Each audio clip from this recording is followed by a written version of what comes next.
So yun, shout out, what's up mga kagis, mga kakusina, ito ang ating entry. Mag-ano tayo ng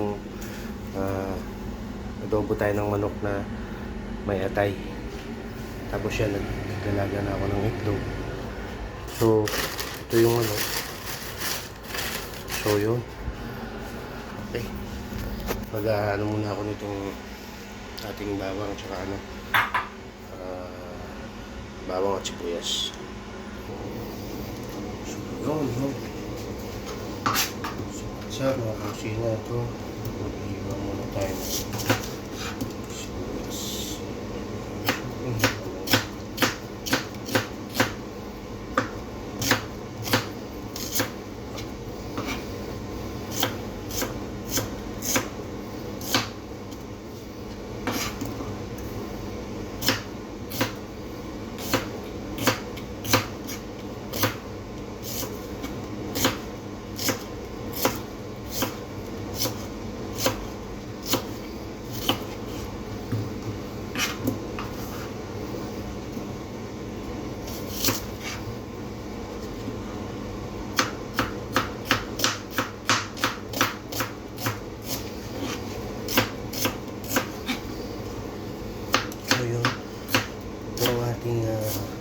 Lutuin nyo, gagawa tayo ng manok, tapos bumili ako ng patay sa sukumali kayo ng salusyon.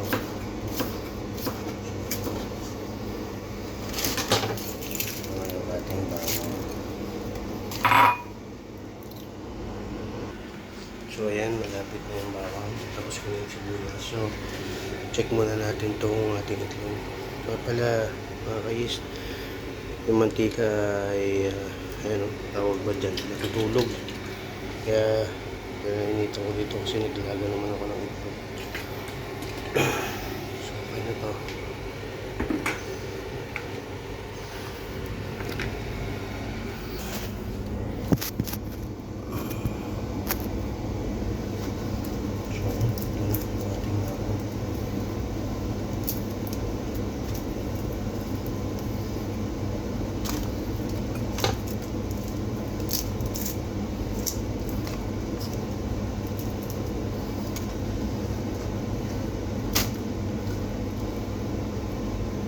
Ayan, okay na to. Balatan ko na.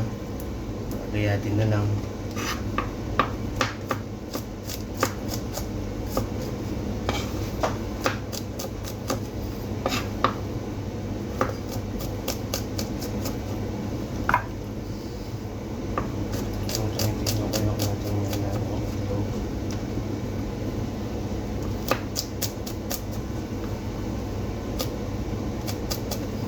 Sa ano pala, since adobo yung entry natin for today, hindi na kailangan masyadong pino ang bawang.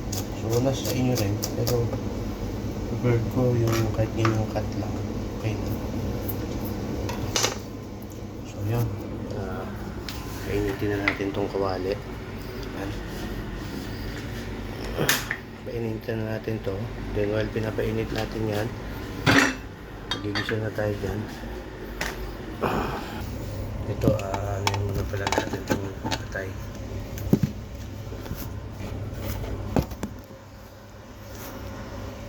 Gasa muna natin.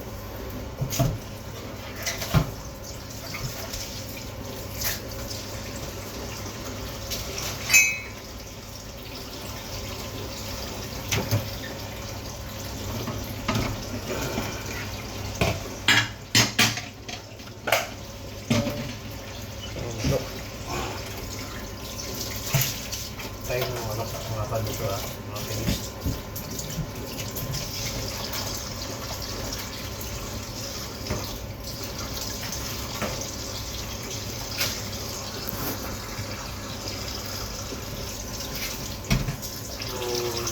Ginagawa ko lang dyan, hugasan ko lang yun ng may asin. Ito ko lang pepper.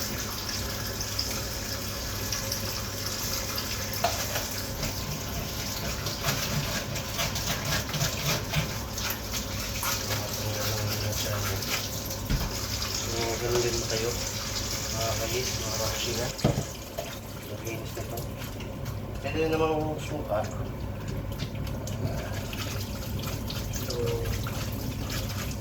suka, saka asin pwede. Pero ito ang sarap na yung asin. Goods na yan. Goods na yan mga kusina. So, ito nga pala, no? May life hack ako sa inyo mga ka-yeast. Ang life hack ko is bumili na kami nito kahapon ng manok, yung lechon manok sa luneta. Lechon manok, doon muna siya. Tapos alam mo ba, ang taste, mura lang to, 10 dirham lang, oh.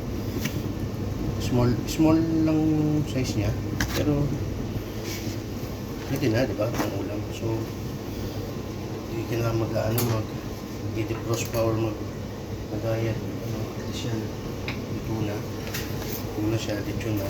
Di ba? So, yan, ano ko lang yan.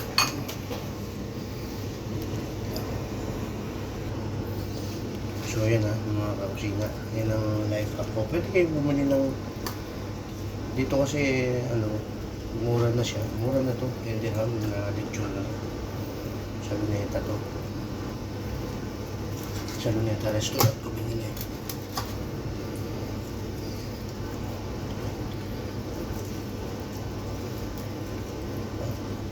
Yun na siya. Ating lang.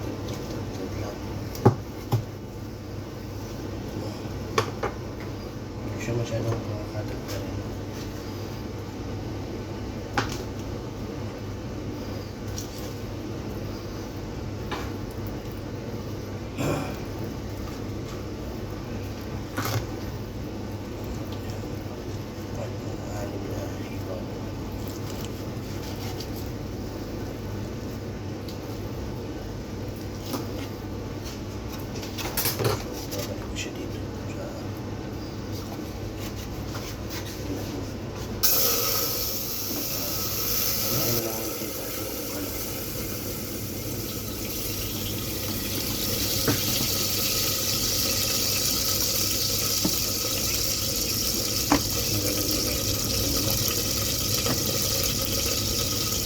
Dalawa nga pala to, mga kalis, mga kapila, dalawa talaga ng kapila. Ganda siya para sa akin, saka less kasi nalit ko na siya.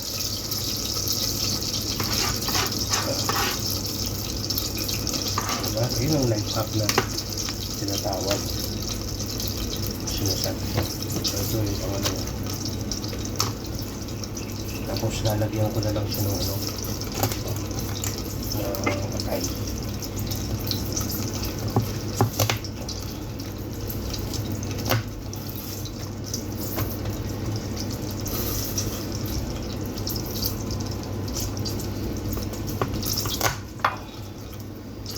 Ganun lang, hindi ko siya masyadong tinatagtaan. This part ko.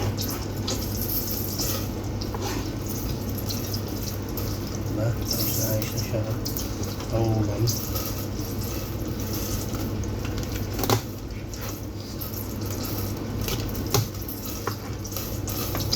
Ako, yan lang naman kasi hira ako magkanin. Madalang lang ako magkanin. Pinapractice ko yung low carb diet. So, kain ito lang. Minsan nga nagsasalad lang kami. So, minsan pwede rin gagawin ko yun. Pakita ko sa inyo yung pagkawa ng salad. So, yun. Okay na. Magigigisa na tayo.